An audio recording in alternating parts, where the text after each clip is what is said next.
today, everyone, I'm very happy because I was given the opportunity now to talk to one of my esteemed colleagues in a way, but at the same time also became a very good friend. We became very close. Two-time NPL champion and an MSC champion coach. Here's Coach Panda. Hello. Hello. Nice to meet you. What naman tayo applause dito? I think we have a... Yay! Okay, so kamusta naman, Coach? Let's just loosen up a bit. How are you doing? 괜찮아요. 괜찮아. What does that mean? No, it means all good. Oh, good. Okay. How good is your Korean still? That's a funny question. I can speak in Korean ata. Kunyari. What does that mean? Let me try right now actually. Okay. Let's test. Alright. I'll try to introduce myself. Okay, alright. Okay. 안녕하세요. 반갑습니다. 제 이름은 브라이언 임입니다. 나이는 22살이고 저는 한국에서 왔고요.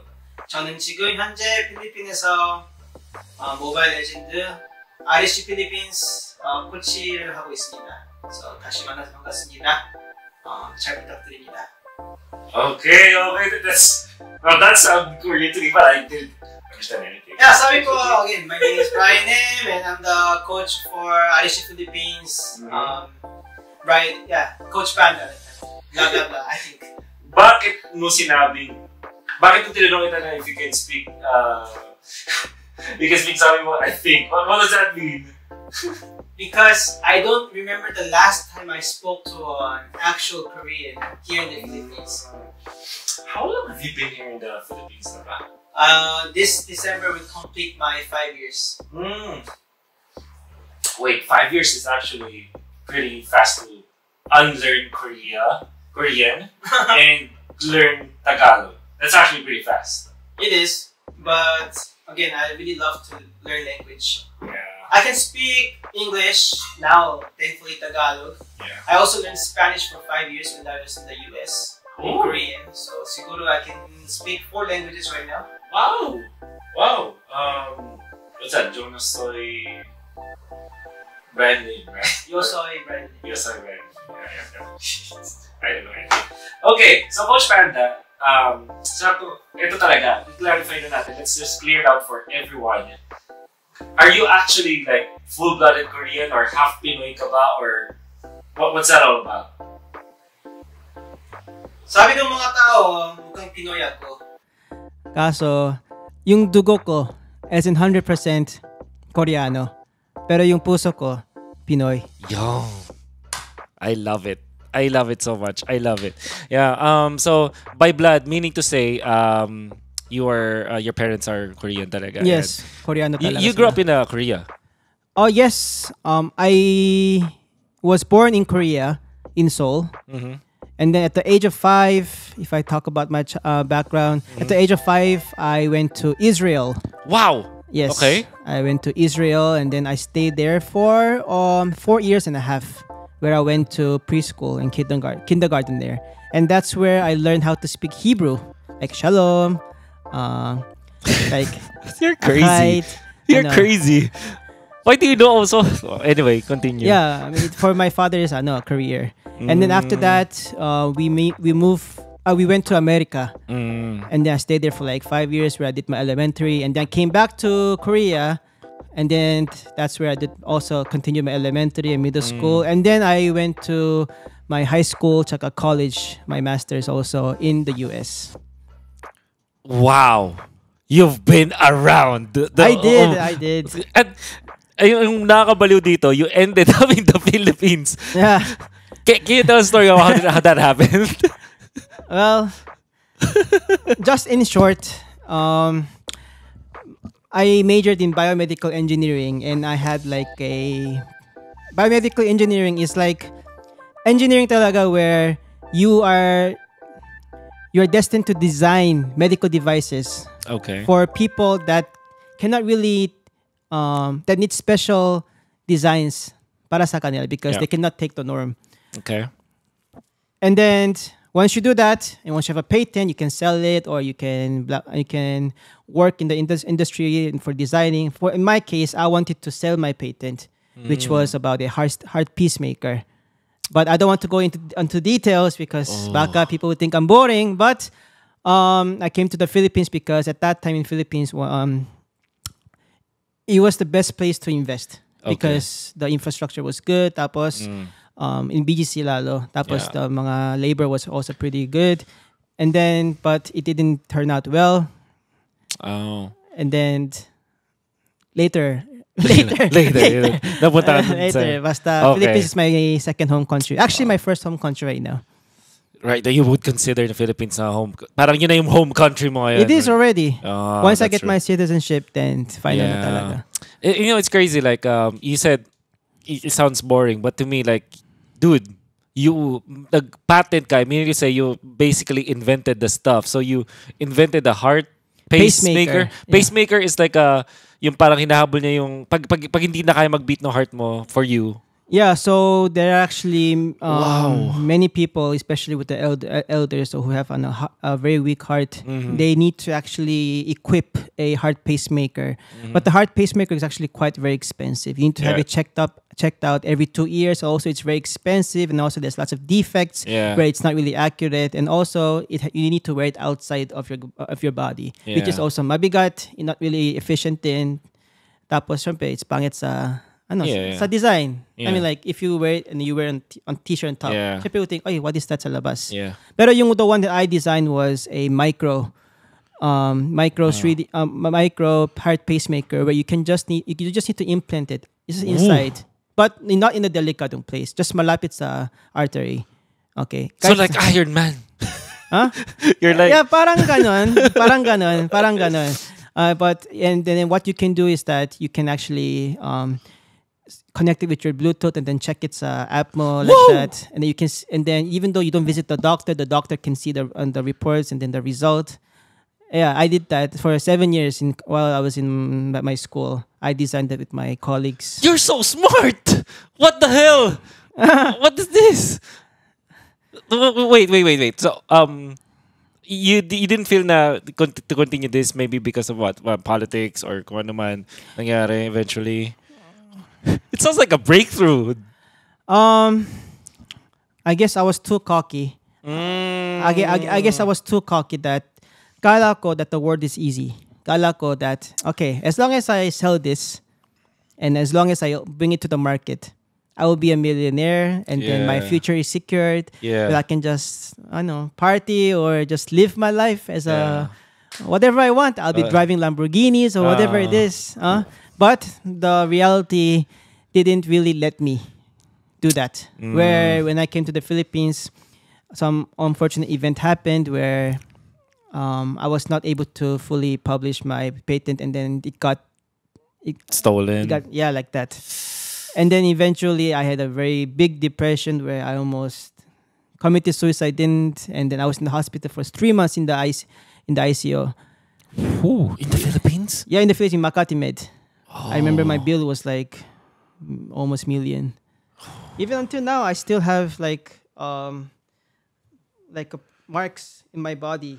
You see these mga marks? Wow! Like you hurt yourself. You see the mga marks?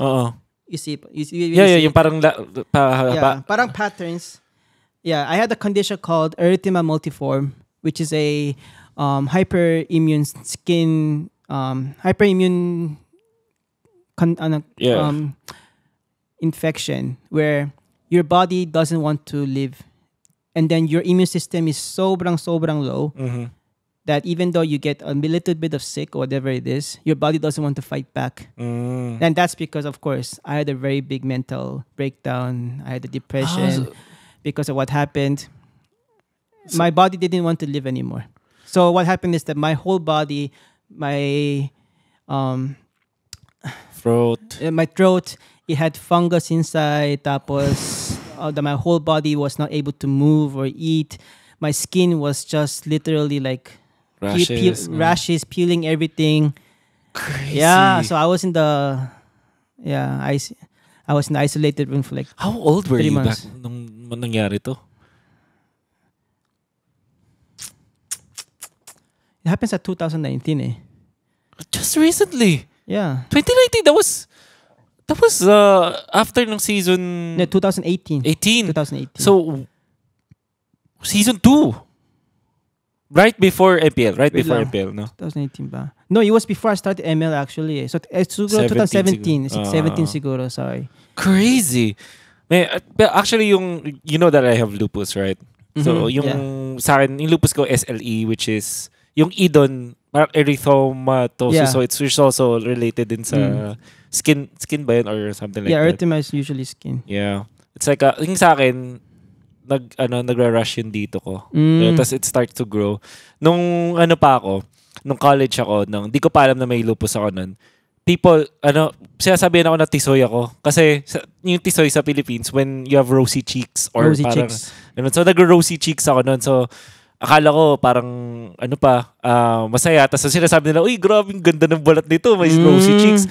Pero, then I found out na early symptom ko na pala yun.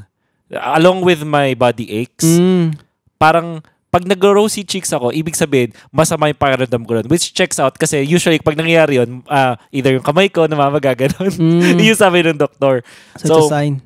Dun actually nanggaling yung lupus equals wolf, coach. Kasi nung unang panahon, nung mga unang-una pa nilang discover yung lupus, pag sa sobrang harsh niya, mukhang wolf na yung mga tao kasi parang may rush na kakaiba. So kaya nila nilagay yung ganun.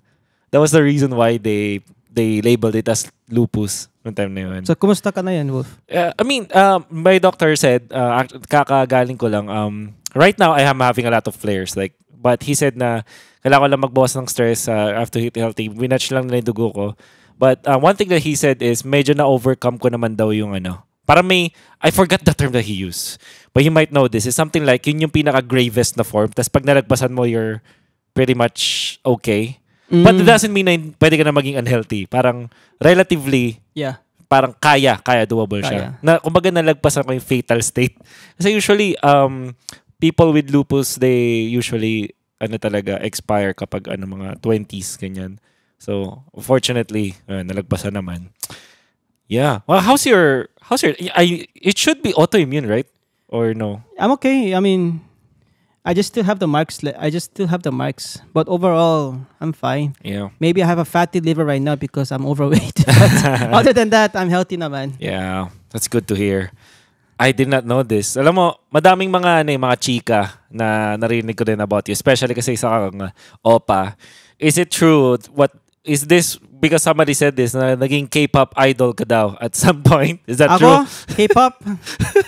Is that even true? Kung meron akong itsura na pwede ako K-pop idol, edi hindi ako nag-ML na yun. Baka SP20 ako na yun. Wait, you were related ba to a K-pop? Or did you even stay long sa Korea? I would not really like to disclose publicly, but I do have a yeah. Oh, I am related, but I would not like to. Kung sino man yan. Yes, kung sino. Ayaw ko yung mga please ng mga marites. Yeah. ML lang tayo, ML. But so did you stay long sa Korea at all? Yeah, I did stay in Korea for how long ba? 6, 7, mga ganun. But I lived most of my life in the US. That's why your English is better than your Korean. It was better dati. But it was better dati. I guarantee you. My English accent right now, it really sounds like Pinoy. Yes. Don't we all? Don't we all, Okay, so eto naman, may narinig din naman ako that you were part of the military, and I kind of assume that it's natural if you're a Korean citizen, right? Yes. So you did go to military service? Yes, for 20 months. 20 months, that's almost 2 years. But dati, it was much longer. It was longer dati. Okay, so ngayon, would you think that this actually relates to anything that you do right now? Like yung pagiging part ng military? Kasi, I mean, I'm nanonood naman ng mga movies, right? So I probably think maybe may parang leadership styles na na-adapt mo from I don't know, military. I don't know. Actually, that's why I'm asking the question. Like, did it even like relate to For who me, you are now? not really. It was really a lot of waste of my life going to the military because there's nothing really you learn practically that leads you to do well something in the society other than waking up early, Yeah. other than or being alert to your alarm or yung mga social and social skills which are higher ups or being organized. Yes, but most of my color as a person right now, it comes from how I was raised from my father and my mother also. Yeah. Now, pumunta ka dito sa Pilipinas and then you stayed here for quite a time. Sabi mo 5 years and then there's a majority of it na nasa hospital ka with that. Is it like Mobile Legends yung kinda nagbigay sa'yo ng, I don't know, ng relief or something? Like, how did that Mobile Legends thing enter your life? Totoo lang, wala talaga akong plano magstay sa Pinas as in almost permanently. Yeah. Because, I mean, ano meron dito? Yeah. That's why I wonder. Yeah, but yeah, I mean, I understand.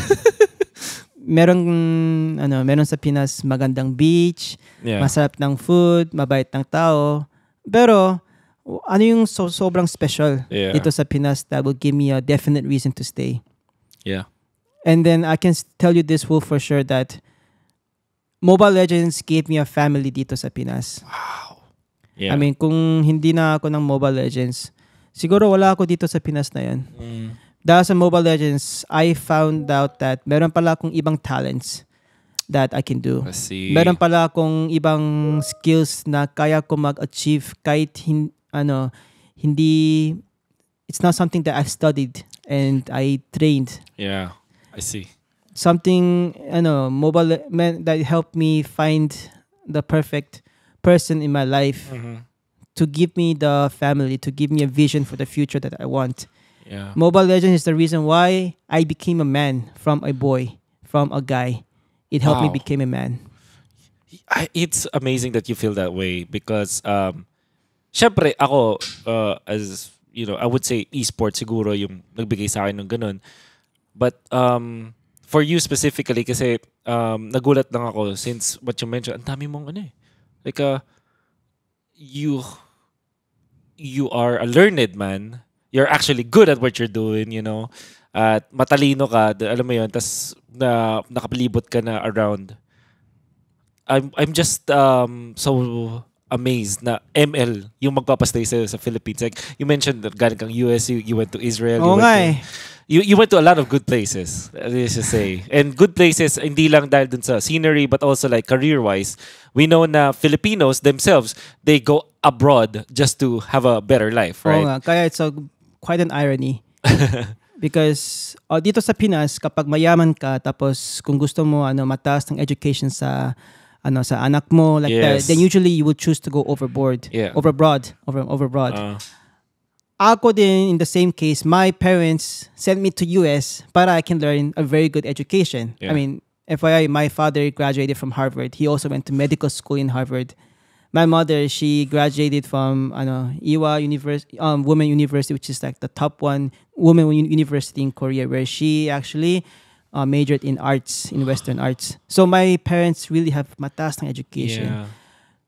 And they wanted me to be also a scientist like that. And then that's why most of my childhood experience was growing up in my father's lab and then in his office like that. And I did receive lots of accolades, national accolades, science competition, eto exhibition. And if you search my name, you will see my pictures with mga awards. I would. I would. But the irony is that I'm here in the Philippines. Exactly. I'm not really trying to Exactly. degrade Pinas because this is my also home country. But at the same time, it is the irony where this is where I will spend my future. It's a work, tapos sa career, like that. I'm not saying I have any regrets, but it is the irony. That is why this is it's not something that my parents really approve. I would assume, yeah. And I totally understand them. Yeah. Kaya yung gusto ko talaga mag-achieve is that gusto ko ma-achieve to be the best of the best sa isang area, just like my father did. Para I can at least tell them, Yeah. Papa, ikaw na-achieve mo yung pinaka mataas ng position, achievement as a scientist. Ako din, kahit hindi familiar yung esports sa'yo, ako din, na-achieve something very best. It's this is like so alien to me na yung nangyayari, honestly, Coach Panda. Kasi yun nga, from as a Filipino, I grew up na parang ang common na pinag-usapan is like, hey, we should probably go abroad and like, have a better future. But sino ba magkakala? We never really know our future, right? And we cannot measure naman yung success with just the accolades. I'm sure that your father is very successful, but you not being able to reach yung level niya doesn't mean na hindi ka rin successful, right? So we have our own success. And I think yung biggest, the way na nakita ko nandito, the biggest part is you found your family here, which is, it matters. Hindi a lot. It's just literally what matters, right? It's like yun lang talaga nag-matter in the end. And fun fact is that before I found my family dito sa Pinas, my parents were actually arranging a marriage. About this girl. She's a daughter of a famous hospital. This daughter, she's a famous daughter of a congressman. So balik ka na sa sa Korea. And you never met them. You never. And I said, oh no. So parang deja vu. I saw this in the Korean K-drama. K-drama, exactly. So it still happens today. Yung mga arranged marriages, may konti pa rin. Yeah, sa mga political marriage, it happens for mga mataas ng Yeah. Out of interest, nakakausap mo pa naman yung like your family, your parents, kung may siblings ka pa naman, like you still connect with them naman. Minsan, pero hindi masyado. Yeah. Kasi sobrang busy kami lahat sa kanyang-kanyang buhay. Right. Lalo yung parents mo. Yung parents at brother ko. Right. But hindi ka naman parang like you're not like parang na-kick out of the of the family din naman. I was. Oh. I was. Okay. I was, and then I'm still trying to, and then we did talk after that, and we are still. I'm still trying to get attached to them. Yeah. But again, there's a mission I need to accomplish. Right. For sure. All right. Wow. That was it's quite heavy start dito sa ating podcast. I hope that people are still tuning into us. Akala nyo about Mobile Legends? No. This is about life. Just kidding. Siyempre, kailangan na ma-touch upon pa rin natin yung sa pag-coaching mo. Ito, which started in Season 3. And before that, you were a player. Matanong ko lang very quickly, how did you chance upon Mobile Legends? How did that happen? Paano ka biglang nahook sa Mobile Legends? Okay, so bago Mobile Legends, I am a very avid player for mga games. Like, lalo yung League of Legends. Yeah. Again, Koreano ako. So, how can you blame me? League of Legends. Faker is my idol. Of course. Congrats, T.1. Of course. So, yeah, League of Legends was a very big thing. Yeah. In Korea and also in America. Like, it was so big where even in college where, I wanted to become pro. So, I did join the, the varsity League of Legends club. We had that because my school was engineering school. And what can you say about engineering schools? Yes. We're all nerds and geeks and we love games. So we did have that. And then, so wait, if I can recall, in the American server, I was Master 300. And then in Korean server, I was only Diamond 1 at that time. And I was a support player. Master is higher than Diamond. Yeah, Master is higher than Diamond. After Diamond, you get to Master. And then after sa Master, if you get this on top etong points, then you become Grandmaster. All right. And then Challenger yung like highest? Or Sorry. After Master is Challenger. I see. But it's been a very long time, so maybe hindi ako accurate. Baka I will have bashes because of this. I don't know. Basta yun. You're pretty high, right? Yeah, and then again, so after my unpleasant event happened sa Philippines where I was in the hospital. Yeah. After that, I was released. Syempre, I have nothing to do in the Hospital. sa bahay because I mean, I'm still recovering pa eh. By the way, you were alone here this time. Alone ka? Alone? Mm. Meron akong isang kasama dati Okay. who was helping me. Okay. And then so Mobile Legends just came out that time. And I tried it. I was like, parang League of Legends to with very low graphics. Yeah. So na-try ko. Ayun, it's fun. Yeah. Parang, yeah. And then I used to play solo. Like almost like 10 hours in the beginning and then 15 hours and then 20 hours where eventually kahit solo rank, I hit 500 stars. Yeah. Mm. Wow, noong time na yan, almost impossible to reach if you're solo. Usually kapag kailangan 5-man kayo din eh. Yeah. To actually do. By the way, giniginaw ka ba, coach? Are you cold or? Yeah, I'm okay. I'm all right. good. So you reach 500 stars playing on your phone. And then eventually kapag nasa 500 stars ka, usually makikita ka ng mga pro teams. Yeah, I did. Oo. My kampi ko dati was si Janus. Janus, yeah. Tapos we were playing always together. Sila Jay, tapos sila Rio, sila Kiluash, they invited us. Archangel. Archangel. Was it the Wicked Minds pala ata? Before Wicked Minds, it was HG, Hunters Guild. Okay. And Hunters Guild. And that time there was like there was like DDPG, DD Eto, and then so we started like that. Yeah. And then we were pretty strong that time. But I was a jungler before. Dati di walang jungler dati. But I was an assassin player before. I also have the proof here that Lancelot, I was global 6 dati. Oh. Tapos send me that picture. Yeah. Diba, tapos kalaban ko si si from DD. Oh, Yaku? No. Ay, hindi si Yaku. Hindi, yung Gusham player. Si Disania. Of Disania. course, si Mark, yeah. Si Mark. He was the best Gusham player that time. And then I was the Lancelot player that time. Tapos we lagi kami kalaban. Again, in my imagination, I thought that it was parang pantay kami. Pero syempre mas magaling siya dati. Yeah. Matanda ako that time already. 25 plus eh. Yeah, which is technically like very old na sa mga ganung sa MLBB. Which, so this happened, so season 1 ata, wala ka pa yata nun. But one thing that you have to remember, guys, sa mga viewers natin dyan na, but maybe not familiar, there were big clans before. So if you're part of Digital Devils, Aether, Aether was really number 1. Ops din. Yung high ground, ano kaya high ground? HG, Hunters Guild. Hunters Guild, sorry. High grounds, what the hell? Where did it come? Anyway, some part siya, saan siya under? Or wala? DD. Under DD. Under DD right. din. Okay. So, yung team mo na kung binubuo, before ka ma-under sa DD, for example, ay kailangan magaling kayo, kailangan may konting achievements kayo, or nakasabay ngayon dun sa ranked. Ngayon, nung season 1, did you guys try the qualifier? Wala ata ako sa season 1. Yeah, you were there, I'm sure, but hindi kayo nag-qualifier nun.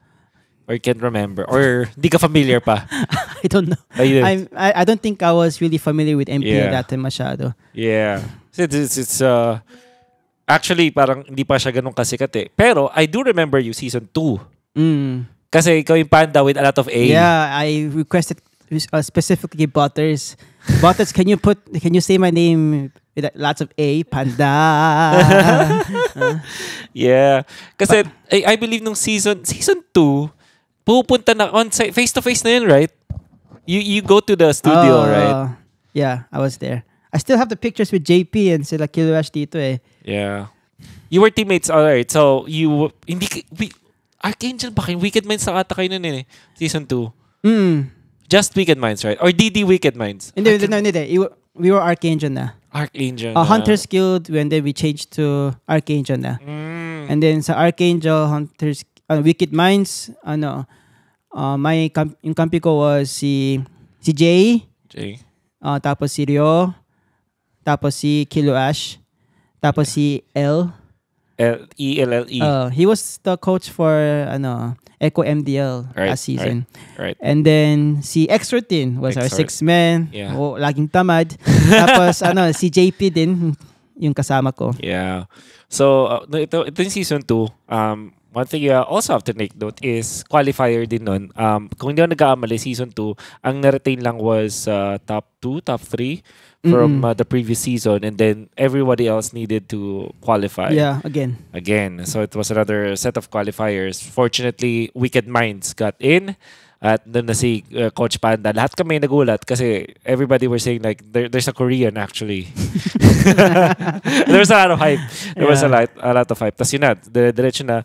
But now season 3, so season 2, you before that, sabi mo nag-assassin ka and then you played support. No? Oh, hindi, actually, tank tawag doon. Dati kasi dalawang tank eh. And sobrang iconic nun, Coach, kasi akay ka, tas naka-panda skin, tas panda yung name mo. Actually, yung reason bakit panda yung IGN ko is because meron akong pusa dati when I in the Philippines, and siya yung kasama ko talaga, si Panda. Panda yung name niya. Panda na niya kasi black and white. I see. Tapos parang medyo tamad ako mag-name, ano yung IGN ko kaya sa ML? Si Panda na lang because kala ko ML would just be something I would just play for like 1 month or 2 months tapos nawala na. Right. Pero hindi ko expect that. Tuloy-tuloy yan. Yeah, I see. So, now yung season 3, ito masasabi ko. And this is an interesting question. Would you consider yourself as the pioneer of hardcore like lit coaching na talaga? Here's the thing, right? Season 2, there was probably two or three coaches ata that I can remember of. Kasi usually 6 man lang ganun. I remember Bluffsy, siya yung nung season 2 siya yung masasabi kong pinaka hands-on na coach. Like you can see it sa perspective namin. Di ba player siya dati? Player season 1. Season 2 was coaching. No, he was player din eh. Season 2 siya nag-champion sila dun as a coach. Pero coach siya? Coach siya nun. Oh? Yeah, but you know what? You might be right. Hindi, player talaga Player siya. nga siya. Image siya eh. Yes. Pero ang sumasalang nun is if you're actually right. So, tama nga ako mag-assume na season 3, ikaw yung naging hardcore na coach. Officially. Oh. Kasi, starting from season 3 ata, you're required to have a coach. I see. Season 2, you didn't really require to have a coach. Yeah. Players only. Tapos season 3, you need to have a coach in the roster. Yeah. Pero I was like the only, like an active coach talaga. Yes. Not just a extra person in the roster. Yeah. So, yun nga. So, would you consider yourself as the pioneer? Kasi at least, from my memory, ikaw talaga naalala ko na una. I mean, trouble ko si Mr. Blap, si Kevin Reyes. And of course, yung iba pa mga naging coaches natin. But I would really recall na nagkakast kami nun, ikaw talaga nakita namin na took coaching seriously. Who tried to be serious more. How do you say? Yes and no regarding your question. Mm-hmm. Yes, in a way where I was the first who people acknowledged. There's a coach pala sa Mobile Legends. Pero no at the same time where, I mean, Mobile Legends was actually already a growing game that time. And then just like sa any other game sa esports, any game that will become competitive, there will be a coach anyways.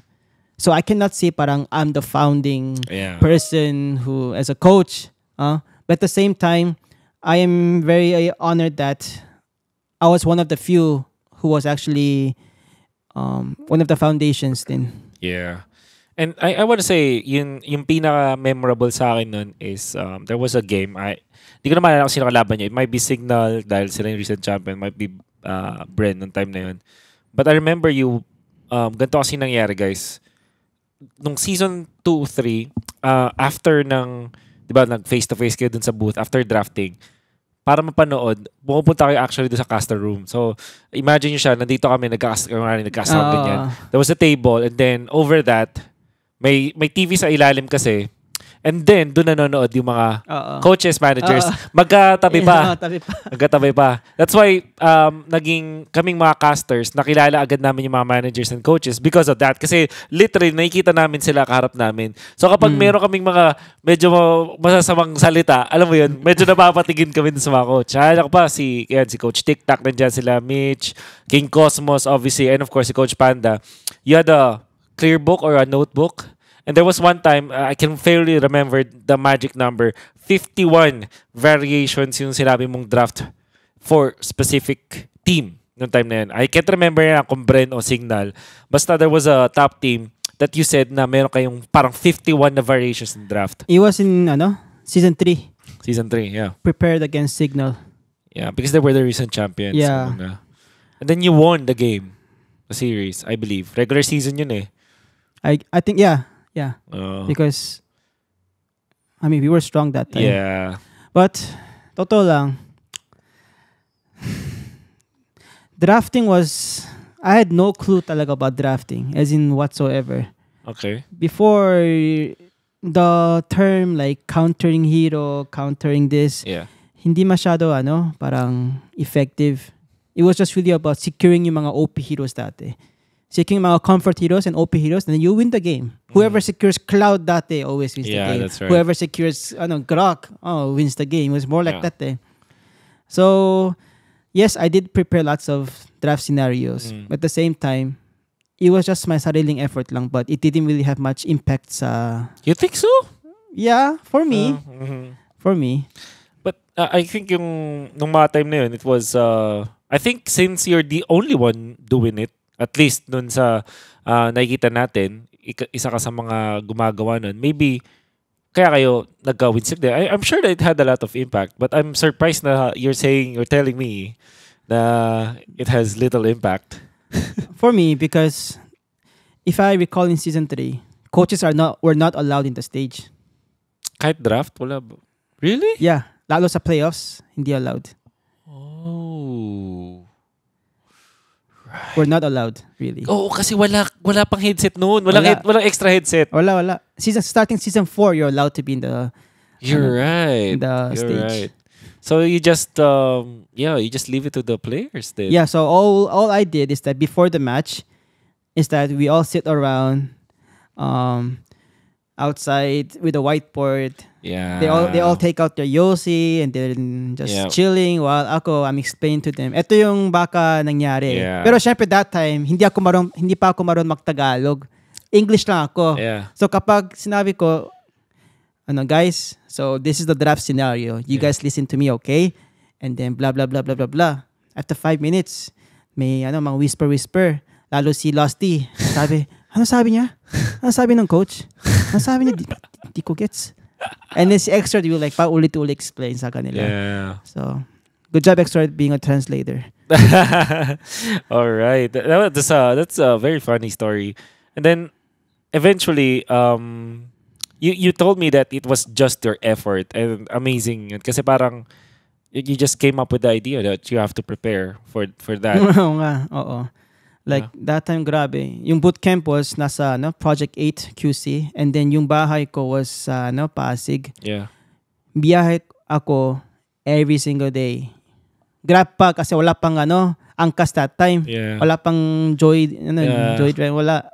So 1,000 pesos yung pamasahe ko every day. Tapos yung sahod ko there is like 6K lang per month. 6K? Are you serious? 6K per month. Tapos biyahe ko every single day. I go there mga 2 p.m. Tapos I go back home mga 4 a.m. Yeah, because you have to prepare. Every single day. And wala pang scrims dun eh. Like or a little, some may scrims naman pero sobrang hirap lalo with international teams. It was more like RG or ibang amateur teams like that. Man, that's crazy dedication. And there's a story here mula kay Mr. J. I don't know. Tanong ko daw kung naalala mo. There was one time na you did not kind of allow them to drink, obviously. Mm-hmm. And then you guys go home pag weekends, right? So obviously Sunday wala. Mm-hmm. Then there was one time that you caught them na nag-inom pala sila that night. Mm-hmm. And then binasag mo daw yung it happened to Archangel Onage. Yung second team ng Archangel. Alright, because you also handled them technically. Oh, I handled 2 teams that time in season 4. Sinabi ko sa kanila, of course in English that time, wag kayong inom. Kapag huli kayo mang-inom, mangyari kayo sa akin. Pero of course in English. Yeah. So, yeah. And then, I remember one time na parang naamoy ko yung Johnny Walker Black. Naamoy ko yun eh. Tapos I went inside the room. Tapos, ayun, I found out the empty Johnny Walker bottle. Yeah. I screamed and took out the Archangel Onage team. I screamed at them and I shout. Of course in English. They're all looking down. And then I'm shouting at them. And then, and then I was so with my dito that I binabasa ko sa floor. Yeah. And siguro that's the only thing they remember about me that time. Yeah, but would you consider yourself as a strict coach? Yeah, strict. I am strict because number one thing that I really don't like is that I'm not sure if I can say any bad words, but Pwede. Yeah, you can. Ayaw ko talaga mga bullshitan. Ayaw ko talaga mga sinungalin. Ayaw ko talaga mga stupid excuses. Ayaw ko talaga yung mga yung mga hindi make sense. Yeah. Just be diretso. Just straightforward. Yeah. If you're going to be late, tell me why you're late. If you're going to be absent, just tell me why. If you did this, then just tell me why. Yeah. But just keep the rules. Because if you lie to me, if you disrespect me, while all these kind of rules are for us and for you, ibig sabihin, parang you're just disrespecting me. Yeah. Why would I need to help you? Why do I need to work with you if you're the one disrespecting me? Just keep the rules and I'll do my best to help you. Yeah. Would you consider this as part of your personality but all, or was it like your nature in Korea or with your military service maybe, or in States? It's from my father talaga. Because my father was like that din. My father, he never talaga siya nang ikot ng mga salita niya. Kahit since bata pa ako. Kung may mali ako, then he will explain to me bakit I'm facing this consequence dahil sa actions ko. I see. And that is something that usually ay hindi generally accepted by Filipinos, particularly mga kids. Like the people that you're handling are kids. Like, yes. So, how was that journey though? From starting to be like strict and you're trying to do whatever you're doing. Yes. Napansin ko talaga sa mga Pinoys. Yeah. Number one, hindi nila kaya sabihin yung honest feelings dahil nahihiya sila. Dahil ayaw nila nahihiya or embarrass. Yeah. Tapos dahil ayaw nila get scolded. Yeah. Because in the human psychology is that you never want to really admit your wrongness because the brain is always constantly trying to protect its own ego. That is why you lie. Yeah. Because the brain wants to protect itself from getting hurt emotionally. So Pinoys, they're really accustomed to doing that. It can be from environmental or from their family, whatever it is. So nahihiya sila. Tapos number 2 is that hindi sila disciplined. So lalo sa mga oras, lalo sa mga promises and rules. Yep. Maybe because no one really taught them or in school, or maybe all their friends are sanay being like that. Yeah. Tapos number 3 is that tamad. Generally, yeah. Yes. I grew up with in Korea, I always grew up with mga classmates ko where they're always academically committed because of the culture. After school, after you end school, you go to academy. Tapos you always compete with mga grades. Yeah. Again and again and again. Then you come home at 2 a.m., 3 a.m. and you have homework pa, eto pa. Tapos yung mga grades are already put it sa front of the classroom. Tapos when I was in America, like kala ko matalinong Koreano ako, pero when I go there are so many who are much more talented and Asians genius than me. Like mga Indians are so good with mga computers and programs. Tapos there are mga Europeans who are so good with mga literature, and then there are also these kind of Americans. Wow. Like I had to compete with all the diverse race, and they just really shocked me a lot. Yeah. So I just, in order not to lose my ego against them, I had to keep running and running and running and running and running and running. Like I didn't really want to really pahinga because I don't like to lose. And then now when I come in the Philippines, all they're saying is that I stepped late. Like I stepped late last night. I was not able to sleep. Yeah. Why were you late? Ay, nalaba po ako, coach. Yeah. Why were you doing this? Ay, coach, kalimutan ko. Kaya See. it doesn't make sense to me. Kaya nainit yung ulo ko lagi. Kaya people look at me parang I'm a short-tempered coach who's sobrang strict. Yeah. Pero I hope you guys understand, guys, that it's the background that and I lived and grow. Sa Korea and the US. And it's parang for me, syempre, napapanood ko na to sa mga movies, you know, I only watch this sa mga series or whatsoever. But with how you told your story, parang nararamdaman ko na, well, it's really happening sa Korea talaga or, you know, some other countries, right? Which is, hindi ko rin ma-explain pero parang ganun talaga yung nature sa Pinas. I think that it was centuries of na talaga na ang hirap i-break kumbaga when it comes to like discipline. So now the question is like how do you see it? Ikaw ba dapat yung nag-adjust dun sa pag-handle dun sa mga players? Now that you are coach for what? 3, 4, 5 years? Oh, 4 to 5, almost mag 5 years. Did you ever like had to adapt to the Filipino culture, for example? Yeah, that's the thing. Before I became Pusong Pinoy, where I was just really stuck up in my own Korean sistema as coaching. Yeah. I feel like there was walang player na who really liked me because I didn't give my puso to them. I was just really about work. Right. On my mindset, it was just that's yung tama. Because that's dapat ganun din talaga sa Korea tsaka sa US. Pero I didn't really realize that in the Philippines, you need to bond with them. You need to go outside. Minsan you need to inom with them. Minsan you need to go outside and eat merienda like kikiam or fishball. Kahit just bond with them outside. You need to earn their bond and then you will earn their respect. See. And then once you earn the respect, now that's when you can actually create magic together as a teammate. I didn't really understand that concept dati. Kaya, all they remember is that they're just nasunod sila sa akin dahil takot sila sa akin. And totoo lang, that kind of relationship only has its limits. Right. And that kind of relationship doesn't go further. And then it doesn't really ever last. Oh. So, yeah. Go on. Yeah, I mean, like, that's amazing. Like, I wonder did someone tell you that or did you, like, realize it on your own?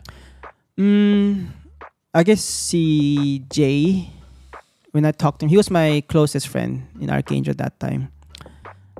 Siyempre, I don't want to ask exhort. And joke lang. What Jay told me is that I need to bond with them daw. And then he told me that come on bro, let's bond, inom tayo, ito tayo. But dati kasi parang I didn't like to do that because parang hindi ako mahilig mag-inom tapos you're parang, a coach parang tapos coach ako, andito tayo pang magtrabaho. Bakit kailangan ko gawin yun? Pero yan pala yung deep meaning. And I only understood that after my Archangel days was over. Yeah. It's kind of, that's actually the next part of this, which is in season 4. Like, I mean, I'm probably sure that you're kind of over it, but I think it was a massive fall kasi season 3 champions and then season 4 hindi kayo nakapasok ng playoffs, right? I'm sure na maraming mga struggles dun apart from I believe na may konting problem with like training kasi kasabay yung sibol. Season 4 talaga, akin talaga yan. Okay. And why do you say that? That time, hindi ko isip it was my responsibility. It was my kasalanan bakit na-fail kami. Pero after I had time to think over. So as a coach, there are many things if you start from the ground, there are many things that you can do. Especially in my case, I had no one to learn from. I don't know how to bond. I don't know how to speak Tagalog. I don't know how to explain yung mga concept ko. I don't know how to express my feelings where they understand. Like, literally, it was just talking to a wall for me. And then, so once we won the champion in season 3, of course, not only the players, but kahit ako, we came to this concept of kampante na. Lalo yung mga players where once we won the season 3, they start looking for mga kotse, mga Yes, bicycle, that's right. yung mga bike, motor, Yeah. yung mga anong inuman, Yeah. yung mga sing-sing, yung mga gold. Yan yung isip nila eh. Right. Dati wala silang ganun kasi gutom na sila. Right. Panalo dahil sa pera. Right. Pero after they got that pera na, syempre, hindi sobrang desperado yung what you want to get next. Right. It's the same thing like if you're a person wandering in the desert and then you didn't eat or drink anything for 1 month. Yeah.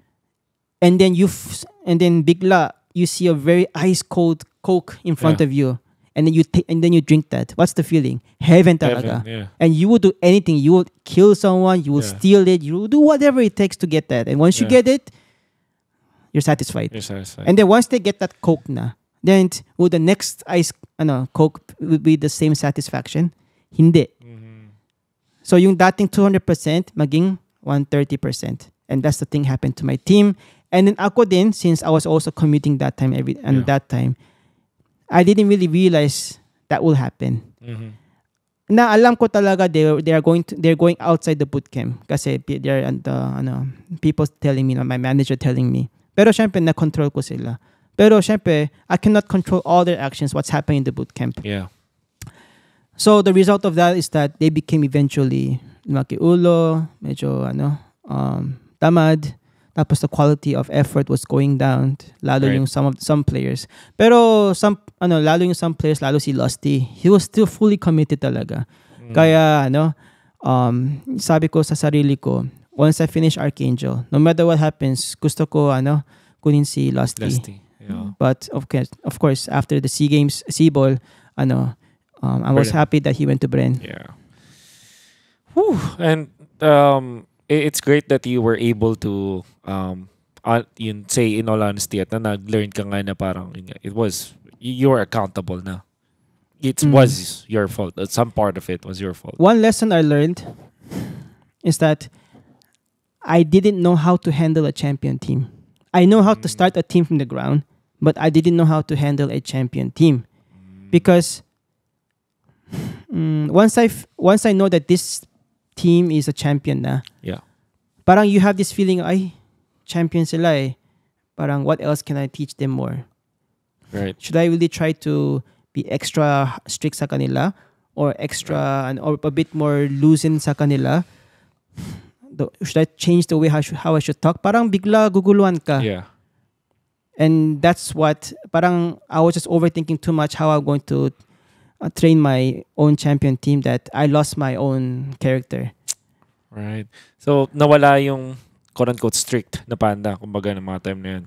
May strict pero not myself. Alright. Wow, that's interesting. And meron ka bang mga parang funny or, any anecdotes that happened during that run? Kahit yung season 4, pero most particularly season 3. Because the way that we see it is, underdogs pa rin kayo na. Although, maganda yung result for the regular season, I can say na parang may konting underdog story pa rin. Like, hindi pa rin talaga totally sa inyo yung boto ng mga tao. Because there's still Bren, there's still Signal, may execration pa nga ng mga time na yun. But you guys, parang game changers kayo ng mga time na yun. Kasi nga, nagda-draft na kayo, tapos may mga plano kayo, and then there's Rio with the Gushon, unforgettable, and there's Jeff, may mga kwento ka ba dyan na pwedeng, alam mo, kahit one or two like funny stories or inspiring stories? Yung isang player that I had the worst toxic relationship was si Jeff Cutie Forever. And I can still say that right now because sobrang tigas ng ulo niya. Ang tigas talaga yung ulo niya. At one point that I wanted to take him out and put Etomax inside. Yeah. And then, Shoutout sa'yo, ito Max. Best six men dati. Ngayon hindi, syempre. Pero dati. There was one time where he was playing Kimi.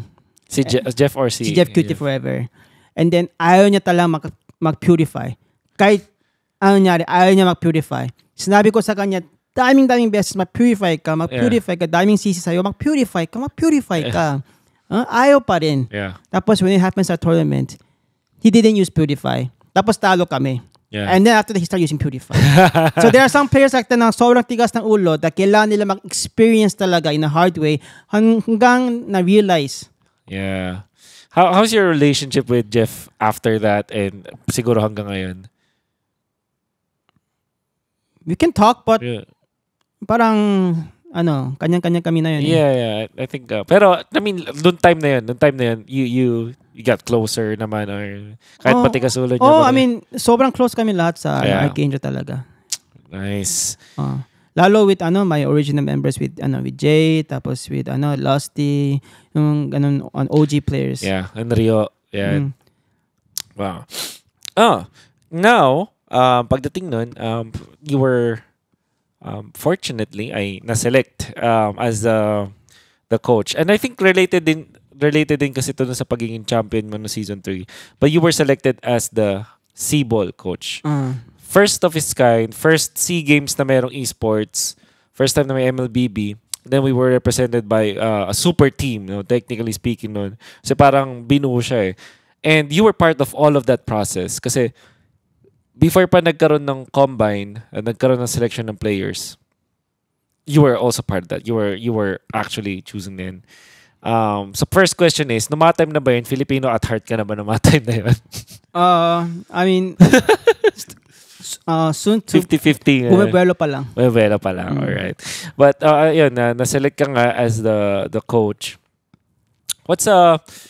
How did you handle that? Na parang paano ka pumili nun? Kasi ganito kasi yun yung guys, one thing that you have to understand, nung 2019 run, sobrang stressful niyan for the top teams because iba't ibang team sila and then kasabay pa yung MPL. And then I believe may nationals pa. So dami nangyayari doon. First is, how did you select yung mga players? What was the process noon? Tapos like for you specifically, how did you manage to handle that stress? So yung alala ko is that kakatapos na yung MPL that time. Tapos may nationals na malapit. So yung team ko that time nalaglag. Season 4. Archangel. And then I was luckily invited to be one of the coaches.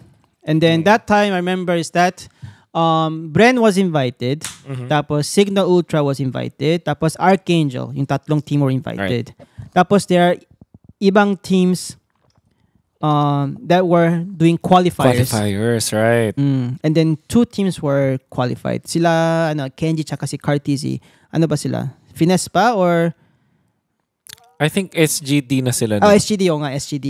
Tapos may isa pang team. I believe yata Onyx kata eh. Wala pang Onyx kata that time eh. Didn't you like get parang first season at Dream High yung sila? Oo, tama. Dream High pa sila. Sila Yakno, di ba? Kasi I remember I interviewed Venus that time. Yeah. Okay. Tama. That was sila. So there was total of 50 players at that time. Yeah. Kasi it was almost 10 players in each roster that time. Yeah. And then what we had to do, me and Mitch, is that we had to find a system how to select the best players. 7 players exactly. So first, of course, we're lost. And I was thinking, how about we do like a tryout? Yeah. And then since we have like approximately 50 players, I would get 5 boxes. And then all different names for each role. I see. Tapos we'll randomly pull. Para fair. And then we did that. Sa Makati, we did in a venue. Yeah. And then we spent combine. it was a combine. And then we did for 2 days ata. Yeah. I forgot 2 days. And then whoever gets the most wins from mga mixes, they will scream team A versus team B, team C versus team D. Tapos mix ulit, team A versus team like that. And then with the player has the most, we get the most points. But that doesn't mean that auto-pasok ka na. Yeah. After that, may interview pa. Right. Plus, the parang coaches, parang intuition. Yeah, for sure. And then I still remember, and then me and Mitch, we interviewed each player isa-isa. Yeah. I even remember I interviewed sila, si Venus din. Yeah. I still remember what everyone said. Yeah.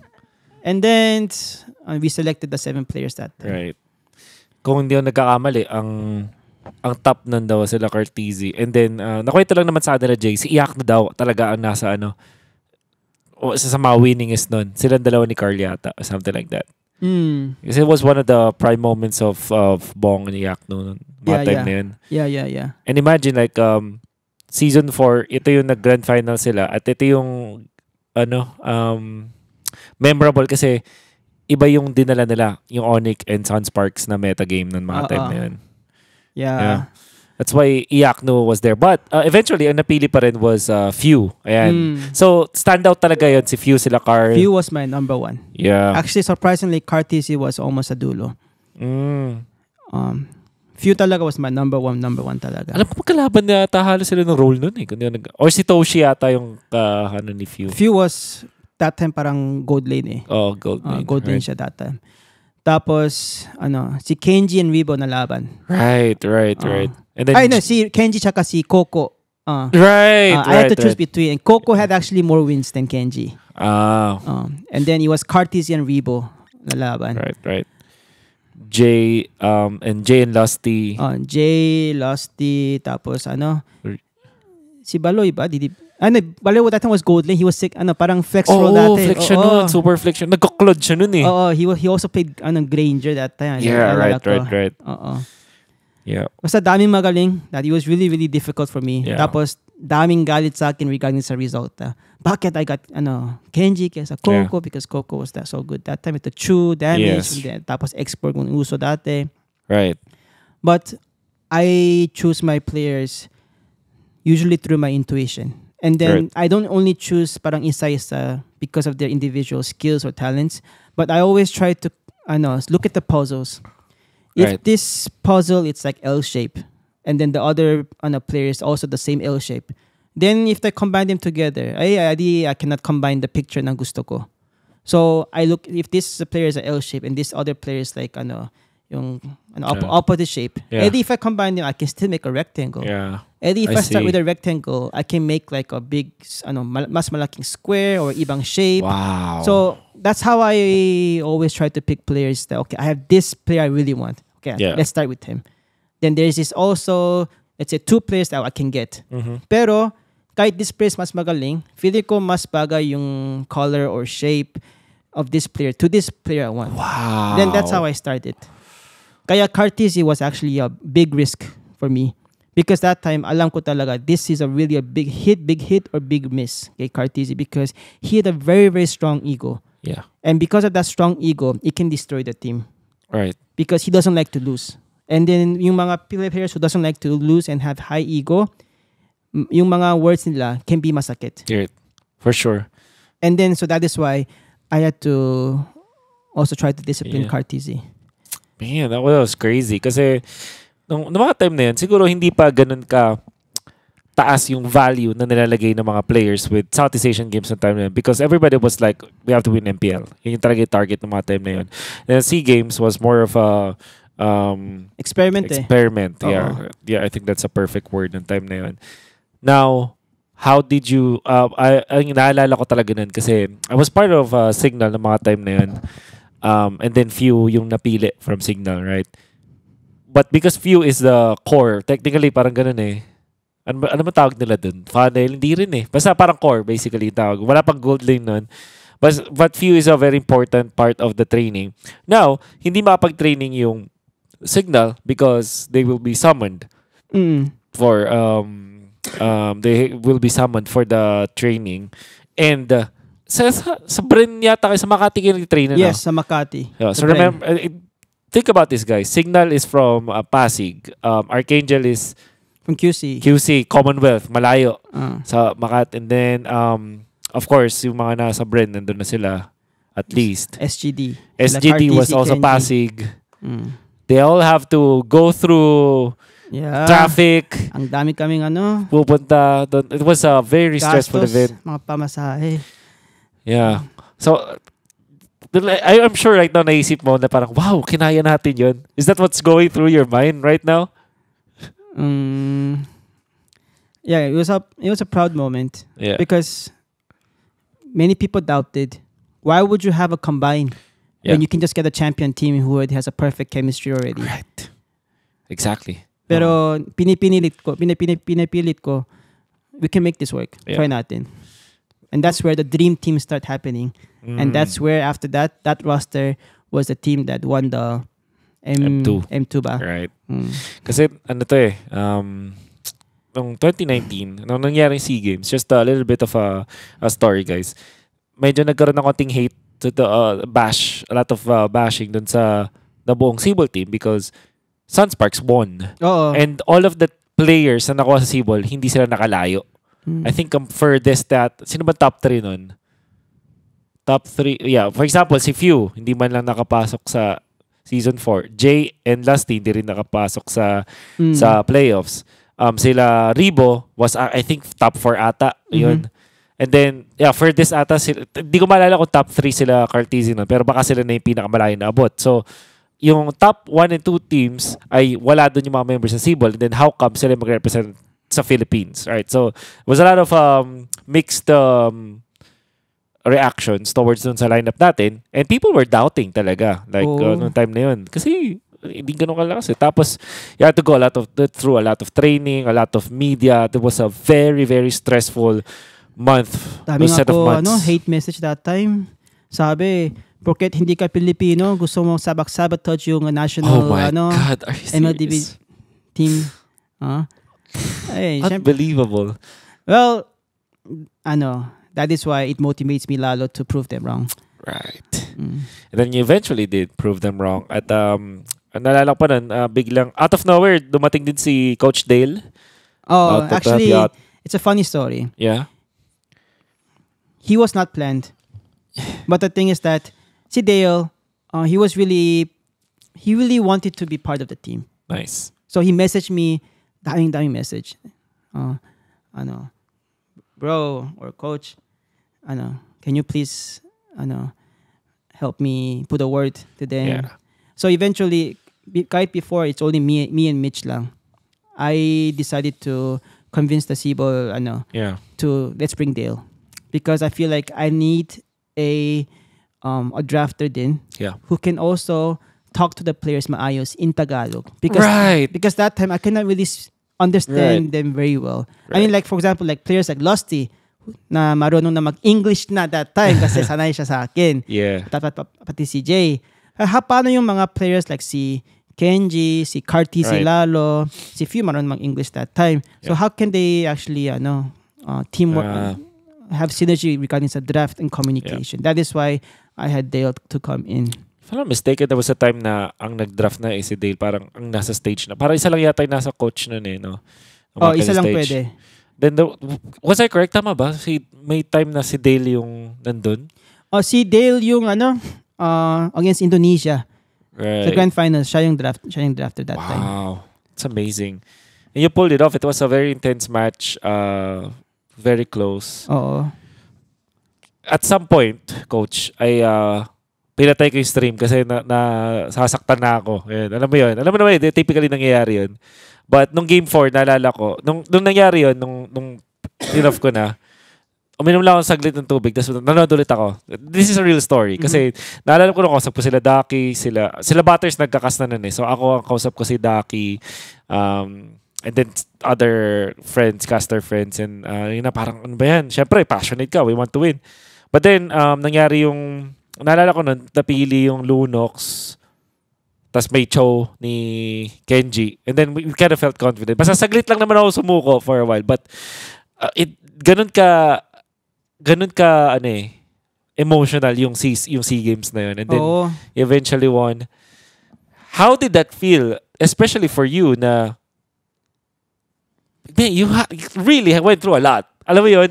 Combined pa lang, training yung I cannot begin to explain some viewers natin kung gaano ka-stressful yun, because I was there sa Signal at nakikita ko na nahihirapan si Few nag-struggle, and then narinig yung mga stories. Combine that all together, nagkaroon pa ng mga kung ano pang mga, syempre, hindi naman naging smooth. Meron pa kayong parang 24-hour media day that I heard of that happened.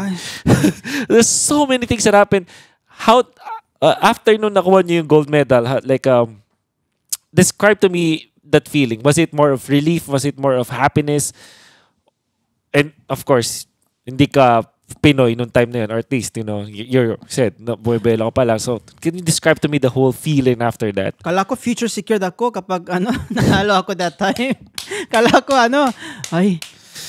baka pwede ako maging Pinoy na. Pero sayang naman, hindi nangyari. But again, it was just an honorable moment where I was able to wear the Filipino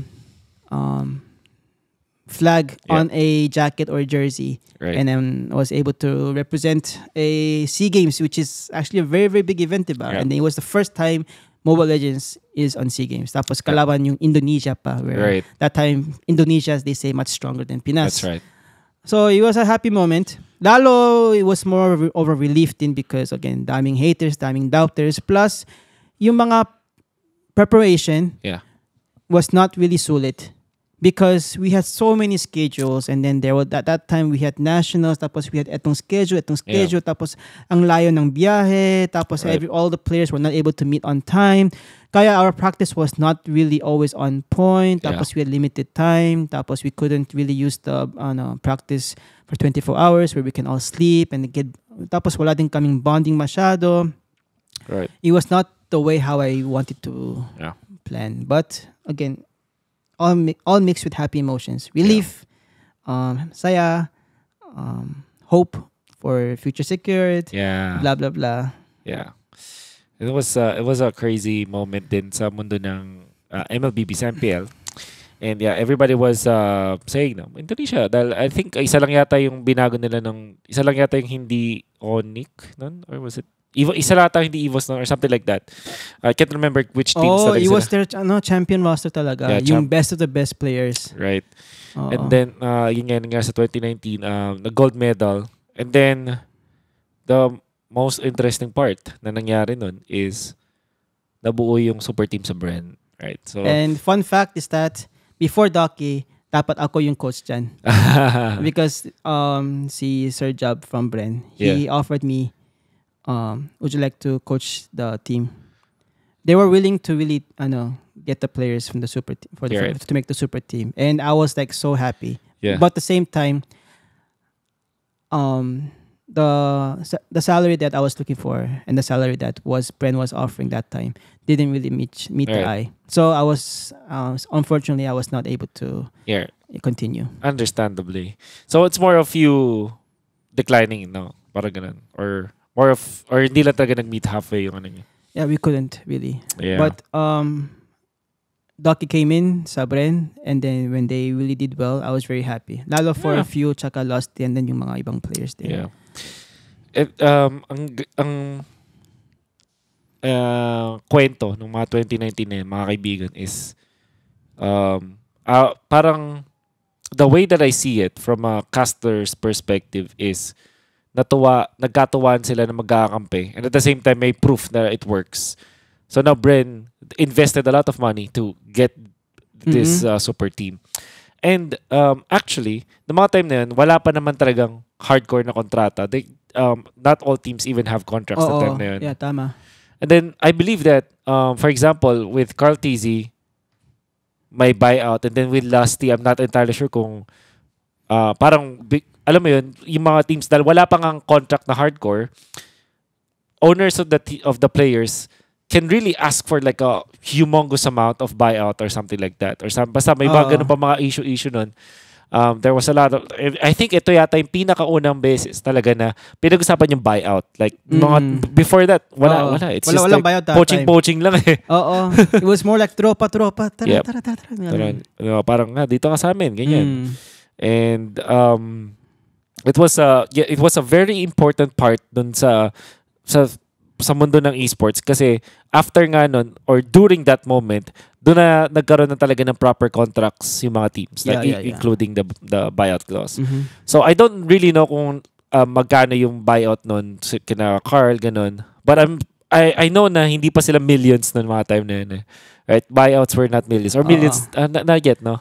It could be millions on the paper, but of course, depende usapan, it can go lower. But if I remember correctly, there were contracts. Like for example, kay Lusty, there was a contract with Archangel. Yeah. But what happened is that Archangel, he self-terminated himself. Tapos, Archangel, they let him go eventually. Yeah. So kahit there was a buyout, they became lenient. So because they respected the player's career also. Yeah. So parang I mean like Archangel, I'm sure na yung management ng Archangel, they're not like bad people that will exploit that. It's not like that. It could have been really business. But again, here in the Philippines, we really respect yung mga yung mga puso, yung mga yung future mo, like that. And so that's generally what happened then. And nabuo nga yung super team. Even yung si Daki nun, hindi pa siya sa Pinas nagko-coach nun, was actually part of EVOS, and then there was that story about dun sa Kawali na parang yung parang yun yung selling point or something like that.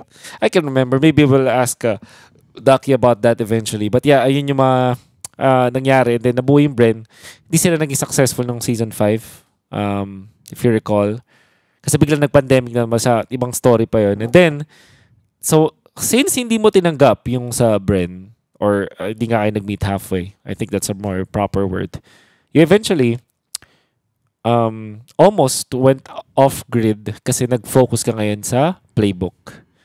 Which is an interesting choice kasi you were a champion coach and then you went to playbook, a team na may franchise dun sa the Nationals but not really into the Mobile Legends space. So what made you accept that decision, kumbaga?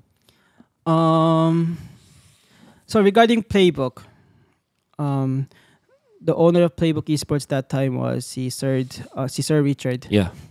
And the players that time for the Nationals were the Archangel players.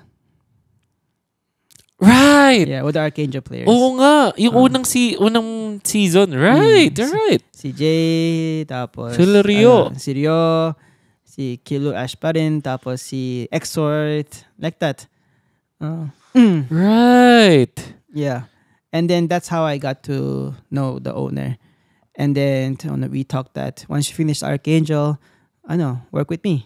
So I said, okay po sir. And then that's how we started. So season 5, wala ako because I was taking a rest at the same time. I was planning what to do. Season 6, we had a team, but we didn't really were able to have a proper setup because pandemic that time eh. Hardcore yun. Really, really hard. Like like the practice place was in my apartment with the players, and then so you don't have any cell phones, so it was really hard then. And then season 6 we tried to do qualifiers pero hindi kami pasok. And then sa season 7 with a bagong roster, with Ryota, Jake the Dog, si Yaku, Aspect, tapos si Arvs, Louis Gods, Louis. We pasok. And that time it was still pandemic pa rin, but we had a better setup. We actually got to practice in the same place we did the combine for C-Ball. Sa playbook, But it was very, very mahirap pa rin sa season 7. Funny story nung 2020 because that's also yung bandang January doon ako nagkaroon ng offer to coach naman the Dota 2 team of Playbook. Oh nga, you were there, right? Yeah, I was there. So we have that same training space. But then the pandemic hit. Right? Mahirap. So it was the most hardcore. And actually, nangyari, I don't know if nakwento ko na sa'yo, but there was also a time na 2 of my players, since wala silang computer sa bahay nila, they're actually really struggling financially talaga. Nagstay sila sa sa apartment ko din for 1 month. Yeah, I housed them for like complete 1 month. Really? And then dun sila, for some reason I can't remember bakit ako may isa pang PC noon for them. So dalawa sila nakapaglaro doon. But it was not the most ideal setup since online pa rin. But at least we got to trade. Tapos medyo malag pa noon pag matanghali kasi everybody was just using the internet back then. No, Oh yeah. So lag pag tanghali. Lagging. So yung training nila when it comes to scrims. Sa scrims, tinitaste namin yung lag. Then, yung grind nila, madaling araw para hindi masyadong lag. Dota, di ba? Dota, that's right. I remember. I remember. Then eventually, nung pagka-nationals, kami muna, tapos at least nag-win streak naman, may record naman whatsoever. But we eventually lost. Then afterwards, meron pa yata 1 week yata working with you guys. Training sama na sa training. Kasi since part pa rin ng playbook. But I think my contract ended then. Yeah. Kaya hindi ako nakasama dun sa actual nationals. Diba? Like, you don't even remember that happened. No, I do remember you. But I did say that parang I'm not really convinced I need an analyst pa. Yeah. Because I don't know really what an analyst do, what he can bring. Tapos sanay kasi ako mag-work alone lagi. Right. Tama. So, 1 week lang. But then again, like I said, nag-end kasi yung contract ko. So, and then, nung pandemic kasi, ang mahal talaga mag-travel around. Like, going to the place, hindi siya ideal na pumunta ako. Like, I actually don't have the money to, I mean, may pera doon, pero hindi ko afford igastusin para pumunta doon sa training. So inaccept ko na lang na natapos yung contract ko, and then this is what it is. There's so many struggles nung pandemic. But, yun na nga, napasok kayo no season 7. One more. Okay. And then, siguro gusto ko lang tanongin dito real quick is bakit parang napapansin ko sa'yo, gusto mo talaga yung pinakamahirap na daan? Kasi, I remember the tryouts of thousands. Yes. And actually, I remember going there sa playbook for one of your sessions kung saan you're down to 500, which is still a lot. So parang 1,000, biglang naging 500. Unimaginable. Why? Why do you have to be that way, Coach Panda? But yeah, I remember. I remember. That was like the most epic, stressful but enjoyable moment is my career. Is that I believe I am the first one who actually held a open tryout. You're the only one. Yeah. And then I remember that after the tryouts, I had total of 1,358 applicants. I can still remember in my Google sheet. Yeah. And then the thing is that I checked every single player's ML profile. Yes. Isa lahat by typing their ID. Right. And then kapag mali yung ID, I message them and find them sa Facebook or Messenger kasi ayoko mag-iwan kahit isa na baka may potential.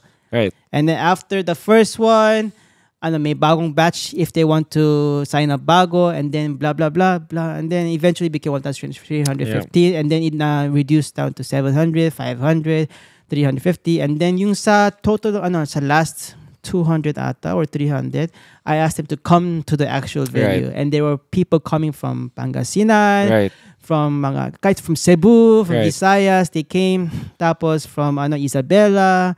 Kahit saan lugar na malayo, they all came. I remember. Si Paolo Expert was there with Coach G. There's players. I met Ryota. Grabe ang daming players talaga. I can't remember. Like even yung mga players na were famous they all came for tryout. So crazy na. I can very remember that. May isang kasing night na parang na-invite lang ako dun sa playbook na, hey, why don't you hang out? Check mo yung ginagawa dito ni Coach Panda. I can't even find the time to talk to you noong time na yun because you were so busy. I respect that. I can remember na no, it wasn't just a tryout. You were actually coaching them. You were speaking in front of them that this is what you need to do. Yeah, I was telling them isa-isa, okay, I'm looking for this. Yes. I remember that. Yes, I'm looking for this. So make sure that you guys do this. Huwag kayo nahihiya magsalita. Tapos, syempre, there are many players coming that day. Tapos, let's say 40, 60 players that day. Tapos, syempre, before they come, I need to message them, everyone, isa-isa. And I need to ask them, are you coming? Are you coming? If you're not coming, I need to look for a sub. So, it was such a stressful thing. So stressful. Yeah. And I did that alone lahat. Yes, you did. I did. Yes, you did. And then, oh my God, I think that's the reason why I had so many Facebook friends. Because I need to add them lahat. Yeah. Add them lahat. Kaya, Facebook actually stopped me from adding more or chatting more people. Literally. It's epic. Yes. Oof. Imagine you need to message like almost like 200,000 thousands of people and add them on Facebook. I was thinking of making a second account pa. Yeah. Pero I didn't do that. So and then I have to copy and paste my instruction. You need to come here, bring this, bring that, copy and paste this to like 60 people, 200 people. And kaya I got banned from so I asked Facebook to help. I asked Playbook to help me. Yeah. I don't know why I did that. I don't know why, but for me that time that was the only stupid way for me to actually get a good quality of player that I wanted to get. The thing is, I think naalala ko nun kasi pares din yata kayo ng vision. I mean, knowing Sir Richard, right? Even yung directive sa akin na almost like that, like the tryouts, but it's not possible kasi with Dota 2 back then. And, but yeah, I think yung vision nila nun was actually really grassroots, which I believe ang na mangha ako nun sa'yo is because of your dedication to it and whatever you did, and also because you actually qualified to MPL. The result was you actually qualified with the Noe, with Arvs. Yeah, and that time the biggest kalaban was Archangel. Because they were the more established team. Yes, they were so strong. They were dominating every single amateur. Right. So it was Archangel and then also Work. Work also sila Light, sila Kosei. Yeah. That's right. Oh, sila RTZ. Right. So that happened. And now you're part of season 7. Pero obviously, it was a very bad season. It was a stressful season again because problems keep piling and piling. There was pandemic. And then there was that epic moment kung saan ang players na nakita namin sa camera ng season 7 were just printouts. Parang graveyard, no? Parang graveyard, no? But yeah, because unfortunately, very sadly, I naapektuhan kayo ng COVID ng time na yun. Yeah, actually, I still remember. Yeah. Unang week of MPL, unang laban match was against NXP. And then, sila H2. And then, that day, we had a COVID test. Okay. And then, out of the 5 players, 4 players had COVID. Oh my God. Me, tsaka si Jake Todog lang. Negative. Tapos yung ibang players, positive. Yeah. And that time, the image of COVID was quite dangerous talaga. It was. Baka you be critically ill and then... So, the players had to... They didn't go home. Instead, we actually got them a small motel room where the Wi-Fi was so horrible. So bad, yeah. And then that's how we played MPL. Through Discord. And then so most of the players, wala silang extra cell phone for pang Discord. So they just play, tapos turn on Discord in their same phone. Oh my God. Tapos syempre, if you turn the Discord, walang ML sounds eh. Yeah. So how can you play? And then they were lagging like 200 ms. Tapos you can only pause one time that time. But we still won against NXP. Yeah. We played Bruno. We played Bruno Rafa, I remember. Yes, yeah, Bruno Rafa. Yeah. But that was like after that we keep losing after that. Yeah, I mean like yung mangyayari kasi like it's just impossible to win a tournament like that. Like a league. Siguro yung mga 1 week tournament, maybe you can win with raw power, galing lang talaga, but with the league, tapos yung point system, it's so difficult to do that. That time, if you have COVID, 3 weeks yung quarantine mo. Right. 3 weeks. Unbelievable. Hindi 3 days, 3 weeks. So we didn't have any practice for almost a month. Yeah. And that was really disaster. Yeah, I mean, that was really difficult. Pero, I guess the good thing that came out of it is you still finished the season. I think both of kayong dalawa ni Coach Eb Signal, yun din yung naging struggle, which was Coach. The COVID talaga. Yeah. That also happened to them. Unimaginable. But how did you feel about that in season 7? Like it was, we were very happy for you. Naalala ko, sobrang saya namin kasi okay, Coach Panda. Kasi before that, talagang friends na tayo nun eh. So it's just tropa na yun eh. Then it was the comeback of Coach Panda in the pro scene. Kaso yun nga, na COVID. Yeah. Salam talaga. And then franchise afterwards. First franchise.